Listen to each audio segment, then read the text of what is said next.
হাদির জানাজায় দেখেছেন কিনা? দেখেছেন কিনা? কারা কারা দেখেছেন? একটা সাধারণ মৌলবী মুন্সি পরিবারের একটা ফোলা। আল্লাহু আকবার।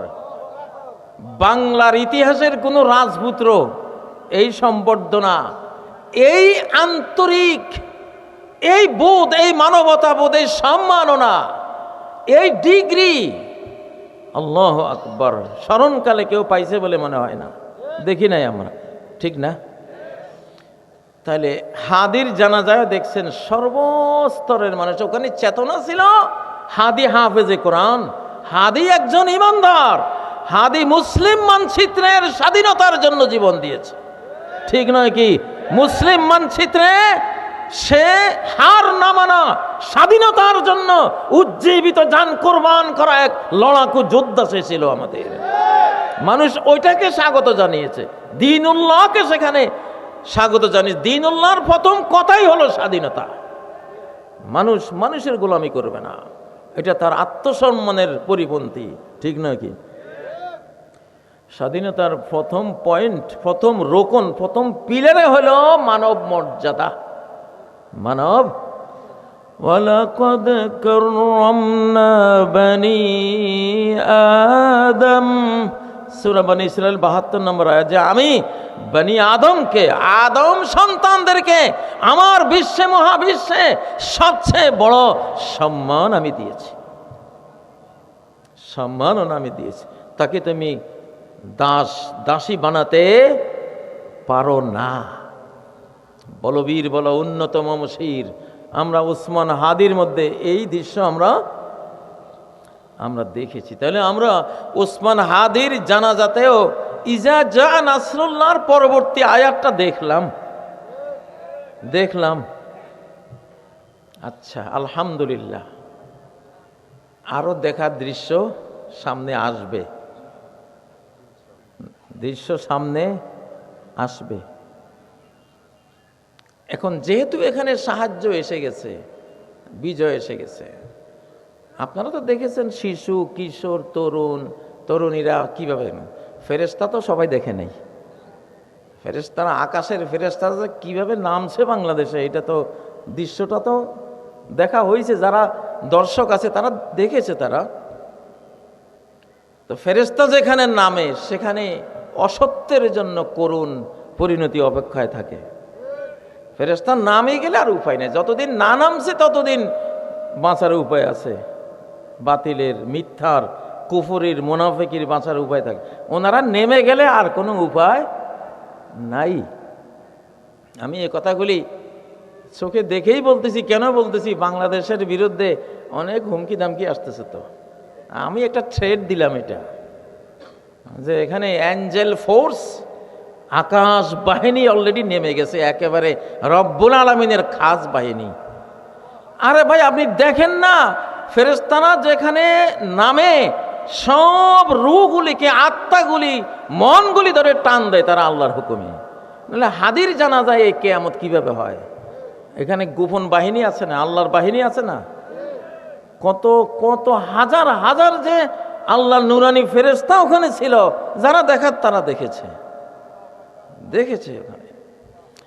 তো সেই 15 ফিট 16 ফিট লম্বা লম্বা সে পুরা সাদা জুব্বা ড্রেস পরা নুরানি ফেরেশতারা কিভাবে ছিল সেটা তো ছিল। বাংলাদেশ এইটা সরাসরি রব্বুল আলামিনের সাহায্যপ্রাপ্ত, বিজয়প্রাপ্ত একটা দেশ এই যুগে, রানিং সিচুয়েশনে। মনে করবেন না যে আমরা খুব দুর্বল, ভুল করবেন না কেউ। আশপাশের বন্ধুদেরকে বলতেছি, ভুল করে যদি এখানে পা দেন তারপরে বুঝবেন যে কত ধানে কত চাল, ইনশাআল্লাহ। ঠিক না বে ঠিক? ভুল করেন না। وَرَأَيْتَ النَّاسَ يَدْخُلُونَ فِي دِينِ اللَّهِ أَفْوَاجًا। এখন সামনে যদি নির্বাচন হয় ইনশাআল্লাহ, তৃতীয় সিনারিও আপনারা দেখবেন যে পরবর্তী ইজা জা নাসরুল্লাহ ওয়াল ফাতহের পরবর্তী সিনারিও, অপেক্ষায় আছে ইনশাআল্লাহ, ফেব্রুয়ারিতে দেখবেন ইনশাআল্লাহ। কোনো ফকিন্নির পুত এটা ঠেকাইতে পারবে না ইনশাআল্লাহ। হয়তো ফকিন্নির পুত করলে হয়তো কেউ কেউ রাগ, আর আমি নিজেও তো ফকিন্নির পুত। আমরা সবাই কার ফকির? আল্লাহর ফকির। আমি ফকির, বাবাও ফকির, মাও তো কি ফকির। নি তো ফকিন্নির পুত, এটা তো হলো সম্মাননা। এটা কি? আকরামা মা তাকুনু আলাইহি আফকারা মা তাকুনু ইলাইহি। শাহানশাহ রব্বুল আলামিন, অভাবহীন, বেনিয়াজ, তুমি তার সামনে যত ফকির হবা, ফকিরি করবা, যত বড় কাঙ্গাল, ভিখারি, ভিক্ষুক হইবা, তত বড় অনারেবল, তত বড় সম্মানিত হইবা তুমি। ফকিরিটা সব জায়গায় নিন্দনীয়, খারাপ। ইল্লা ফি মাওদিন ওয়াহিদ, এক জায়গায় এটা সর্বোচ্চ সম্মাননা। সেটা কোন জায়গাটা? রব্বুল আলামিনের জায়গা। ঠিক না কথা? হ্যাঁ, আমাদের নবীজিকে আল্লাহর পক্ষ থেকে ফেরেশতার মাধ্যমে প্রস্তাব পাঠানো হয়েছিল, ইয়া মুহাম্মদ আমালিকান রাসূলান আন আবদান রাসূলা, আপনি কি বাদশা রাসূল হবেন, না আপনি একজন আল্লাহর দাস রাসূল হবেন? জিবরাইল বসা, জিবরাইল আমিন আলাইহিস সালাম বসা। নবীজি জিবরাইলের দিকে তাকাইলেন যে আল্লাহর খাস ফেরেশতা আসছে, আমি কি বাদশা রাসূল হব? তাহলে সেই সুলাইমানি শান শকত, সেই রকম একবারে আকাশে উড়া সিংহাসন, সব কিছু ব্যবস্থা হয়ে যাবে। আপনি কি বাদশা রাসূল হবেন? কিং মেসেঞ্জার সেরকম হবেন, নাকি আপনি আল্লাহর একজন দাস রাসূল হবেন? তো জিবরাইলের দিকে তাকাবার পরে জিবরাইল আলাইহিস সালাম নবীজিকে ইশারা দিলেন, আপনি ছোট হয়ে যান আল্লাহর সামনে, আপনি আল্লাহর সামনে একেবারে নিজেরে দাস বানাই দেন, দাস বানাই দেন, এটাই রাজত্ব। আল্লাহু আকবার। তখন নবীজি বললেন, ওই ফেরেশতারে যিনি আসছেন আকাশ থেকে এখন মাত্র, ওনারে বললেন, বাল আবদান রাসূলা, আমি আল্লাহর দাস রাসূল হব। আল্লাহু আকবার। ওই যে উনি নিজেকে বিনয়ী করে, ছোট করে, আল্লাহর কিবরিয়া, তার জালালের সামনে, তার কুদরতের সামনে নিজেকে বিলীন করে দিলেন। আল্লাহ ওনারে দোজাহানের বাদশা বানাই দিলেন। তো এইটা বলা আবদান রাসূলা।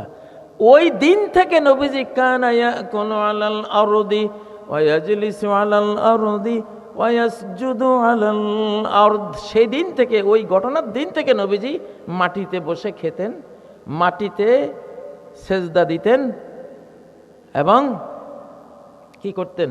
মাটির উপরে বসতেন সরাসরি। মাটির মানুষ মাটির উপরে বসতেন। ও ভাইয়েরা, তো এখন যেটা ইনশাআল্লাহ বাংলাদেশে এটা ন্যারেটিভ তৈরি করব, ন্যারেটিভ বয়ান তৈরি করব। কি দিয়া? কোরআন দিয়া। কি দিয়া? কোরআন দিয়া।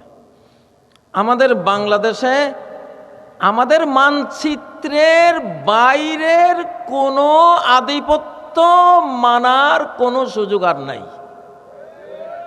এই মানচিত্রের বাইরের কোনো আধিপত্য মানার কোনো সুযোগ নাই। জ্বালিয়ে পুড়িয়ে ছাই ভস্ম করে দেওয়া হয়েছে, এটার অস্তিত্বই আর নাই। অতএব এই মানচিত্রকে যিনি ভালোবাসবেন, তিনি এই মানচিত্রের আল্লাহর বান্দা বান্দিরা কি চায়, বাস আমরা কি চাই, এটা নিয়েই তিনি চিন্তাটা করতে হবে। রাজি আছেন? কারা কারা রাজি আছেন? আমরা স্বাধীন, আমরা সম্মান চাই, মর্যাদা চাই, আমরা কারো দাসী হতে চাই না। আমাদের সাথে বাইরের কোনো কারো স্বামী স্ত্রীর কোনো সম্পর্ক আমরা দেখতে চাই না। ঠিক নয় কি? وَرَأَيْتَ النَّاسَ يَدْخُلُونَ فِي دِينِ اللَّهِ أَفْوَاجًا। এই যে বাংলাদেশে যে সাহায্যটা আর বিজয়টা আসলো, আপনারা এতক্ষণ যেটা আমার থেকে শুনলেন, এইটুকুর ফলাফল সামারি সারাংশ কি, যে বাংলাদেশে আগামী সিনারিওগুলো সূরা নাসরের প্রথম আয়াত, এটার পরবর্তী দ্বিতীয় আয়াতের সিনারিওটা খালি দলে দলে দলে মানুষ ইসলামে আসবে। কেমন? এনসিপির আমাদের বন্ধুরা ফলাফাইনগুলি ইসলামী দলের সাথে গেছেনি, দেখছেন নি? কে কে দেখছেন? আরে একটু কিয়া হাত নামাইতে কষ্ট লাগে মিয়াতে। যুদ্ধ না আপনারা আল্লাহর জন্য, এই বাংলাদেশের জন্য স্বাধীনতা যুদ্ধ করবেন না। আমার এখন একটা সংস্থা আমার আছে ব্যক্তিগত, এটার জন্য কোনো নিয়ম কানুন নেই। এটার নাম হলো সাবাস। সংস্থার নাম কি? সাবাস।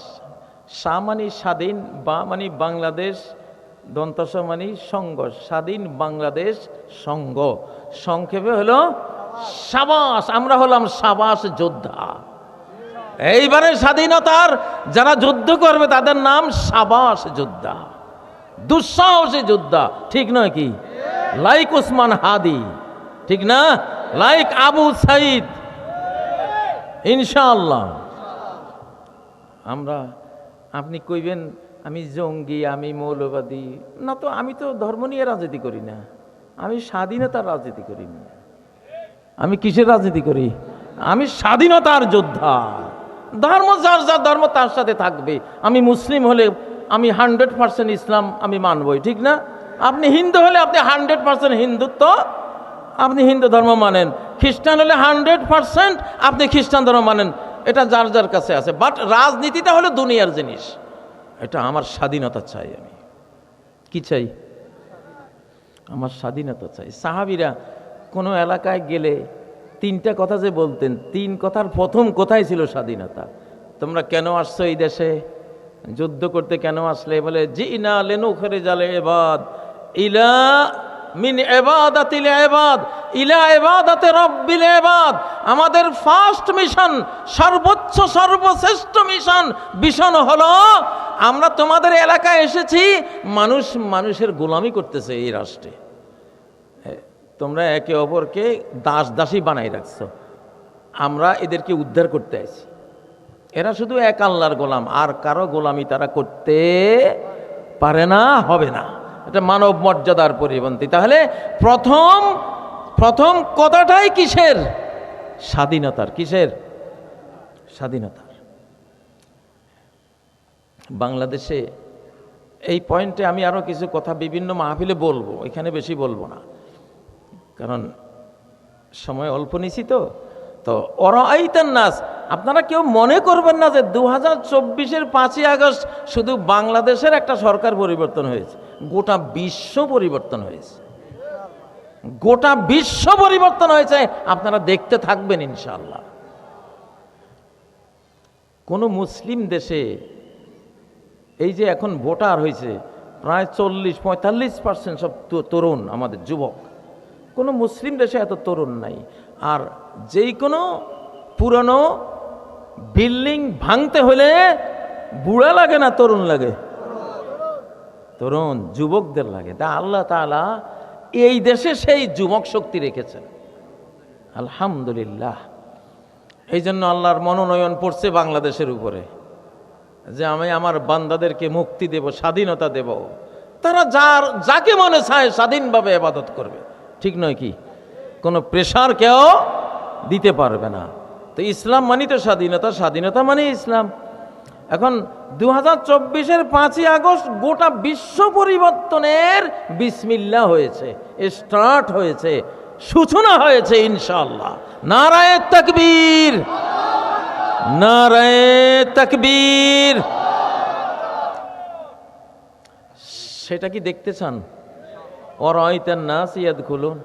আপনি সিরিয়ায় কি ছিল? বাংলাদেশ 24-এর 5ই আগস্টের পরে সিরিয়া মুক্ত হয়েছে। সিরিয়ার জনগোষ্ঠী দলে দলে জোলানির নেতৃত্বে তারা একটা মুসলিম ইসলামিক ভাবধারায় উজ্জীবিত দলের সাথে অ্যাড হয়ে গেছে। হয়েছে কিনা? এইটা এই বাংলাদেশে বিজয়ের পরে আসছে, আগে আসে নাই। আগে আসে নাই, বিজয়ের পরে আসছে। তো সিরিয়া হলো, সিরিয়া ফিলিস্তিন গাজা হলো সারা ওয়ার্ল্ড শাসনের রাজধানী। আগামী ইমাম মাহদির রাজধানী হবে এই গাজায়, এই ফিলিস্তিনে।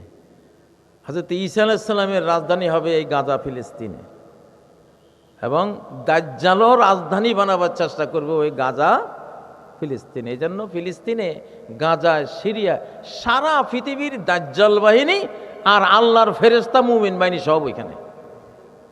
এখন বাংলাদেশের বিজয়ের পরে ওয়ারাআইতান নাস, এটা বাংলাদেশে যেমন ঘটেছে, ঠিক কিছুদিন পরে বিশ্ব শাসনের যে মূল রাজধানী সিরিয়া, ফিলিস্তিন, জর্ডান, মানে শাম আর কি, শাম দেশ, সেখানে ঘটেছে কিনা?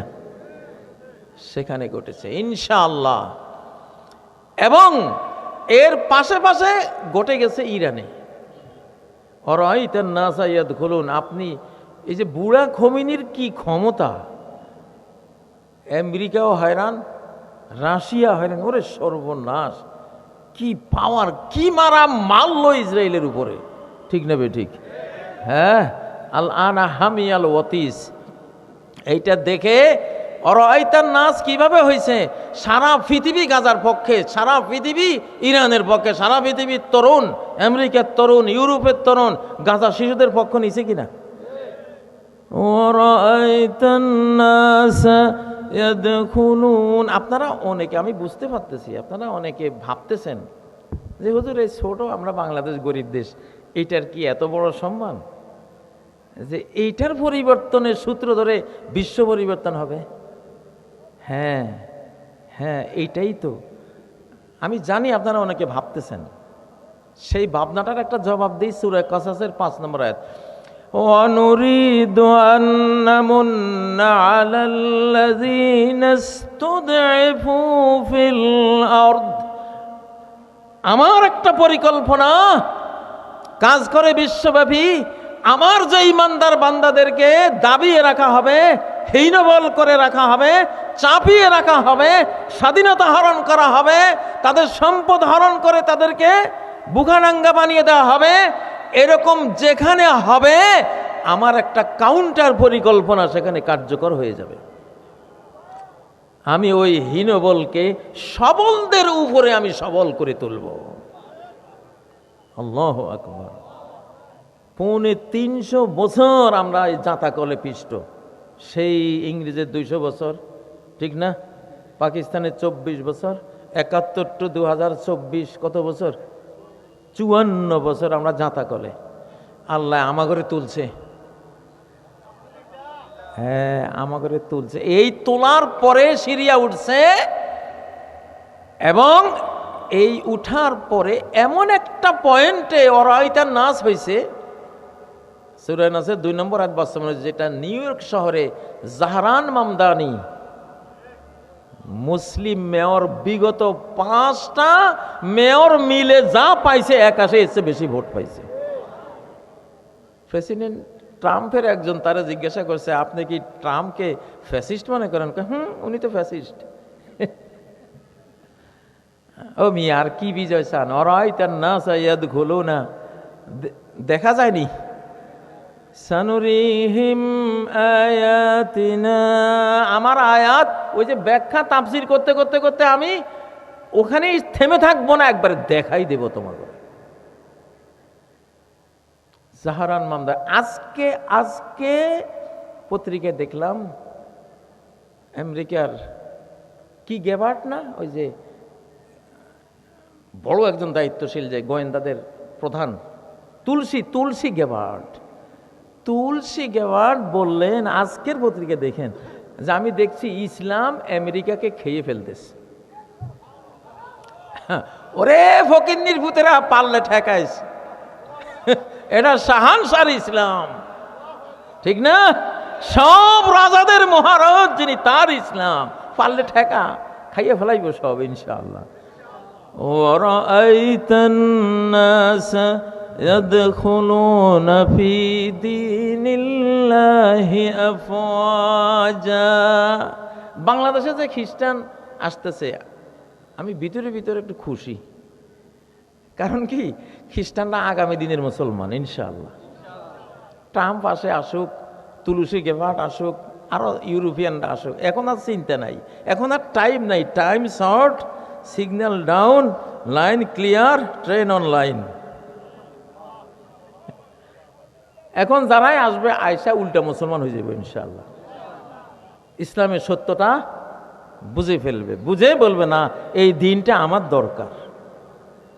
তুলসী গেবার্ডের মতো মানুষ যেখানে আজকে বলে ফেলেছেন যে আমি দেখছি আমেরিকা, গোটা আমেরিকা, শুধু কেবল নিউ ইয়র্ক শহর না, গোটা আমেরিকাকে ইসলাম খেয়ে ফেলছে।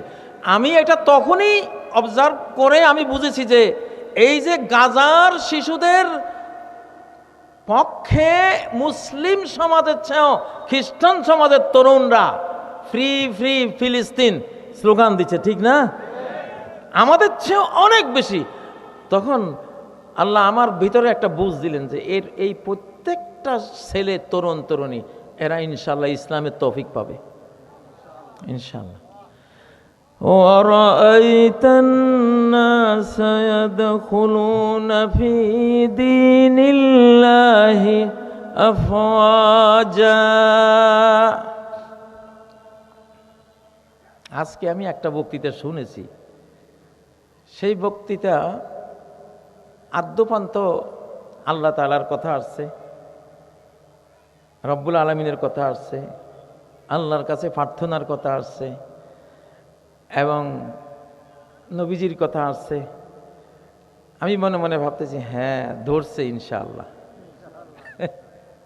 আরে বাবারে, আমরা চাই তো সবাই আসো না, আমরা তো দিন নিয়ে তো আমরা ব্যবসা করি না নাকি, যে তুমি আইলে আমার ব্যবসা কমে যাবে, তুমি আইলে আমার ব্যবসা আরো বাড়বে। কারণ এটা আমরা বলা কোয়া করতে করতে করতে এক সাইদি সাহেব তো জীবনে দিয়ে ফেলাইলো বলতে বলতে, ঠিক না? তা আজকে তোমাদের মুখে যে আল্লাহ আল্লাহ রাসূলের কথা উঠে আসছে, ওই মক্তবের ওস্তাদদের থেকে শুরু করে মাহফিলের এইসব জান কুরবান করা, জীবনের ঝুঁকি নিয়ে যারা বক্তৃতা করে যায়, তাফসীর মাহফিল করে যায়, তাদের অবদান আছে না নাই? আল্লাহ করুক, দোয়া করেন আমরা ঐক্যবদ্ধ বাংলাদেশ চাই, ঐক্যবদ্ধ। এনসিপির পোলাপান যখন আসছে ইসলামী দলের কাছে, এটা গোটা জাতি ধরে টান দেবে ইনশাল্লাহ। এই ছেলেগুলি আউলিয়া, এগুলি দাড়ি কাটা অলিয়া উলিয়া, এগুলি আল্লাহর কিছু অলিয়া উলিয়া থাকে দাড়ি কাটা। ডক্টর ইকবালের ওই যুগের আলমরা কিন্তু এটা দাড়ি কাটা আল্লাহর অলি। দাড়ি হয়তো রাখতে পারে নাই, যা হোক রাখলে ভালো হইতো, কিন্তু সে দাড়ি কাটারাই যেহেতু গোটা বিশ্ব চালাচ্ছে, ওদের লগে একটু ম্যাচিং করার জন্য সে দাড়িটা কাটছে। দাড়ি দেখলে ওরা ওই যুগে, আপনারা জানেন না, ওই সময় দাড়ি মানে রিজেক্ট। দাড়িওয়ালার কাছে মহিলারা বিয়ে বসতে চাইতো না, এক যুগ এরকম গেছে না গেছে? আলহামদুলিল্লাহ, আমি যাদের কথা বলছি ওরা এখন দাড়ি রাখা শুরু করেছে আলহামদুলিল্লাহ। এক সময় দাড়ি কাটা ফ্যাশন ছিল, এখন দাড়ি রাখা ফ্যাশন, দাড়ি রাখা ফ্যাশন। ওয়ারাআইতান নাস, সর্বক্ষেত্রে দেখবেন, দাড়ির ক্ষেত্রেও দেখবেন ইনশাআল্লাহ। ওয়ারাআইতান নাস ইয়াদখুলুন, বোরকার ক্ষেত্রে দেখবেন ইনশাআল্লাহ। 5ই আগস্টের 15 দিন আগে আমার ছোট ভাই ইউসুফ, তার এক ব্রিগেডিয়ার, তাদের লোক আর কি ডেকে বলছে যে তুমি আর তোমার ভাই কাজী জানে বাংলাদেশ শব্দের নামটাও না নেয়, মেরে ফেলবো। আর সে বিদেশ যাবে, বাংলাদেশে কোনোদিন আসবে না, আসলে বিমানবন্দর থেকে গুম করে ফেলবো। আর এই আন্দোলন দমনের পরে একটা বোরকা বাংলাদেশের কোনো পথে ঘাটে আমরা রাখবো না, এই কথা বলছিল। আল্লাহ কয় রাখ, তুই থাকবি না, আমার বোরকা টিকে থাকবে। এখন সব বিশ্ববিদ্যালয় বোরকাওয়ালিগো জয়, ঠিক না বে ঠিক? বোরকা এখন সারা বাংলাদেশ নয়, সারা বিশ্ব ছেয়ে যাবে ইনশাআল্লাহ। ওয়ারাআইতান নাস, বোরকার ক্ষেত্রে ঘটবে। ওয়ারাআইতান নাস, ভোটের ক্ষেত্রে ঘটবে। ওয়ারাআইতান নাস, একেবারে হারামের ক্ষেত্রে, হালালের ক্ষেত্রে ঢুকবে। মানুষ হারাম বর্জন শুরু করে দেবে ইনশাআল্লাহ, ঠিক নয় কি? ইসলামিক কৃষ্টি, কালচার, স্পিরিচুয়াল, আধ্যাত্মিকতা, এটা আধ্যাত্মিকতায় ঢুকবে ইনশাআল্লাহ। মানুষ মনোগতভাবে আল্লাহর দিন, আল্লাহর কোরআনের প্রতি এমন আসক্ত হবে ইনশাআল্লাহ, এটা অলৌকিক মিরাকল ঘটনা ঘটবে। আমার কিছু ইংলিশ মিডিয়াম স্কুল আছে, ওখানে Peace International School, Everose International School বা মার্সিফুল ইন্টারন্যাশনাল স্কুল, মাদ্রাসা, এগুলিতে যখন প্যারেন্টসরা, মা বাবারা আসে বাচ্চা নিয়ে, একটাই কথা, আমার এই ছেলেটারে আমি হাফেজ বানাবো। কি বানাবো? কি বানাবো? হাফেজ বানাবো। তো আইতেন নাস, এটা হিফজুল কোরআনের ক্ষেত্রে ঢুকবে কিনা? ইনশাআল্লাহ। ও ভাইয়েরা, বেজ্জে আজিজিন ওয়া যুল্লে জালিল, কোরআন, আল্লাহর দিন প্রত্যেকের ঘরে ঘরে ঢুকবে। যে দিনকে স্বাগত জানাবে, তাকে সম্মানিত করে দিন তার ঘরে ঢুকবে, আল্লাহর কালেমা বাণী তার ঘরে ঢুকবে। আর যে কোরআনকে, দিনকে ডিনাই করবে, তার দরজা ভেঙ্গে তাকে পরাজিত করে দিন তার ঘরে ঢুকবে ইনশাআল্লাহ। দিন হাসিনার ঘরে ঢুকছে কিনা? কিন্তু দুয়ার ভাঙ্গা ঢুকছে আর কি। দুয়ার ভাঙ্গা ঢুকি কয় ভাগো, 45 মিনিট টাইম। এটা ভাই ইসলামে করেছে এই কাম। এই যে 45 মিনিটের টাইম লাইন, এটা কে দিছে? এটা আল্লাহ দিছে, আল্লাহ দিনে দিছে, কোরআনে দিছে, যে তোমার আর সময় নাই, তোমার আর সময় নেই। তো ইনশাআল্লাহ তুলসী গেবার যে বললেন যে আমেরিকাকে ইসলামে খেয়ে ফেলছে, এটা কি 24-এর 5ই আগস্টের আগে কোনোদিন শুনেছেন? ইনশাআল্লাহ শুনেন নাই। বাংলাদেশের এই ঘটনার পরে তো শুনতেছেন ইনশাআল্লাহ। আগে আগে দেখিয়ে হোতা হ্যায় ক্যা, সামনে সামনে দেখতে থাকেন কি হয় ইনশাআল্লাহ। তো এক দুইটা আয়াত আপনাদেরকে দেখাবার চেষ্টা করছি, যেহেতু দেখানোর যুগ এইটা। এই চ্যাপ্টারে, এই ফিল্ডে, দেখাবার ফিল্ডেও কারো না কারো কাজ করতে হবে ইনশাআল্লাহ। তো আল্লাহ তাআলা আমাদেরকে কোরআনের জন্য কবুল করুন, কোরআনের বিজয়ী দৃশ্যগুলি দেখার আমাদেরকে আল্লাহ তাআলা সুযোগ করে দেন, হায়াতে তাইয়্যিবা নসিব করুন। আল্লাহ তাআলা আধিপত্যবাদ মুক্ত, স্বাধীন, সার্বভৌম, জাস্টিস পূর্ণ, উন্নয়ন ভরা এবং পারলৌকিক অনুভূতি সম্পন্ন একটি বাংলাদেশ আমাদেরকে দান করুন, আমিন। সুবহানাকাল্লাহুম্মা ওয়া বিহামদিক, আশহাদু আল্লা ইলাহা ইল্লা আনতা, আস্তাগফিরুকা ওয়া আতুবু ইলাইক। আসসালামু আলাইকুম ওয়া রাহমাতুল্লাহি ওয়া বারাকাতুহু।